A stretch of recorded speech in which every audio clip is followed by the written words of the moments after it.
I have colleagues who've worked with the U.S. Army and the Air Force to set aggressive 25-year sustainability goals. And they've come up with these amazing goals where the heads of these bases and installations have said 25 years from now, we want to be energy independent, we want to have zero waste going to landfill, we want to recirculate 100% of our wastewater, just these amazing goals.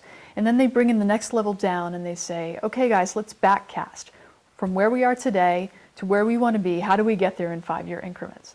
So they're working on this really cutting edge idea of setting aggressive sustainability goals and then backcasting. Could you explain the difference between forecasting and backcasting? Sure. Well, forecasting is that you say 5 years from now, we say we want to be here. And when you look out to the 5 years, what you see are the same circumstances and the same indicators. So if I'm forecasting that a company is going to grow by 10%, I'm assuming that my market's still going to be there. I'm assuming that the products are still going to be of value. So I'm actually forecasting based on current information and looking at where are we now, forecasting out. With backcasting, you actually step out into the future and assume that none of the existing things are in consideration. So the products that we think we're delivering may not be there. The values of the society may have changed.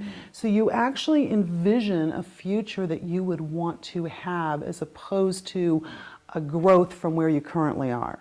And then you backcast from there saying, if this is what we really want to create, what are the indicators we would see on the way back? How do we know coming forward that we're actually achieving that?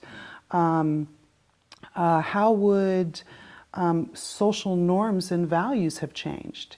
And that's really what backcasting takes into consideration. It's not just a product model and how do we forecast our revenue. It's starting to look at what are some of the social indicators and the value shifts that would go along with that.